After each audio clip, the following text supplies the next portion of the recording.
Jim, you brought up Bray Wyatt. There have been different stories over the last week that either he is injured and off Mania and off everything going forward, or there have been creative differences and the match with Lashley at Mania is now off, coming off Brock Lesnar turning down working with Bray Wyatt. Any thoughts on whatever it is that's happening right now with Bray Wyatt and him and his character not being on TV? Well, when we first heard the challenge for the winner of Brock and Lashley, we were like, wow, how the fuck, especially with Brock, you know, and obviously I think Brock realized, no, he could not be Brock Lesnar against this fucking guy. To be wrapped up in all of that, to be interacting with puppets or to be scared of, you know, the dark or whatever.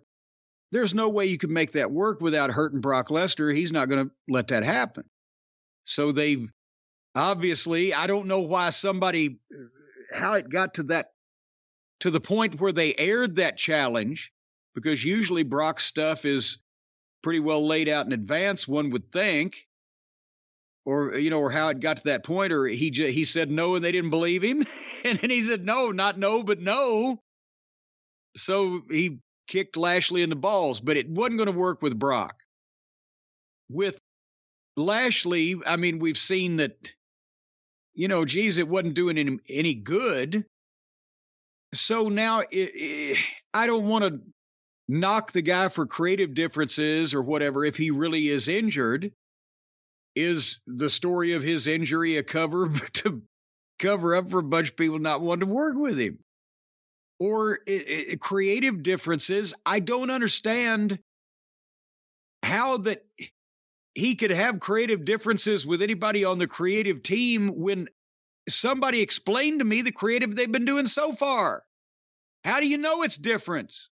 How do you know you're disagreeing with it? What is he doing? That's what we've said. I'd love to see the pitch meeting. Or are they just telling a video editor, make some of this shit up and we'll show it? Or is this idea his and he's instructing them what to do? Or how does he tell the people that actually write the format? Well, I'm going to come out and tell this fucking never-ending story that never gets to a point and just turn the lights out when I tell you. I don't know. I think they've got themselves in a point now. When he came out the first couple of weeks, remember? I said, my God, this guy can talk. He's like a blackjack mulligan. He can hold them in the palm of his hand. But then he not only never gets to the punchline of what he's trying to tell them, but he's already degenerated into fucking Twilight Zone.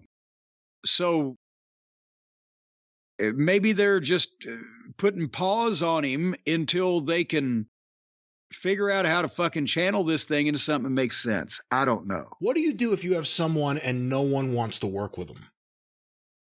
Well, I mean, there's always going to be somebody that you can instruct. Hey, work with this guy, job guy. It's not that you can't find anybody for him to wrestle, but anybody meaningful, anybody in a main event, anybody that justifies his salary and alleged, you know, worth value on the card, that might be tough because it's death to them. And why would you want to do that if you were a big star? Bray Wyatt was released a few years ago. He was making a lot of money. They were using him, doing all the fantastical stuff he wants to do and that they wanted to do. They let him go. They brought him back. They needed main event guys. Like you said, the first few weeks, people reacted to it. I didn't like it, but people were giving it a chance. Here we are today. Has it been worth it? Has it made any positive? I don't think you can even ask that question. Has it been worth it bringing this guy back to the company and putting him in, slotting him into the position they've used him in?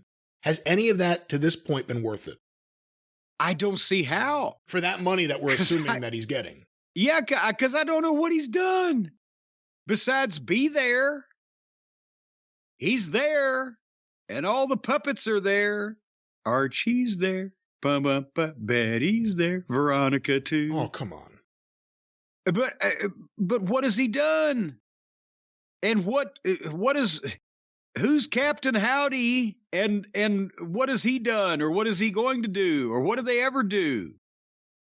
And whose side? Bray Wyatt and Captain Howdy are on each other's side until they beat each other up, and then they both disappear. I don't understand. If you don't have Bray Wyatt, do you still use the Uncle Howdy character just to give Lashley, whatever it is, a win on Mania against this guy, or just to finish it up? Or, again, we don't know exactly what's going on. We just know it hasn't been good. Well, if Bray Wyatt can't wrestle Lashley in the match that's advertised, unless they come up with something completely involving somebody else that people might like, then it wouldn't hurt if Lashley just beats old Captain Howdy. But at least there's some kind of tie-in to what they've been doing, but that seems like kind of a letdown. Yes, it does, but I think this entire Bray Wyatt run has been a letdown. Let me ask you another question. Possibly Jim. this entire question has been a letdown, but we'll move on.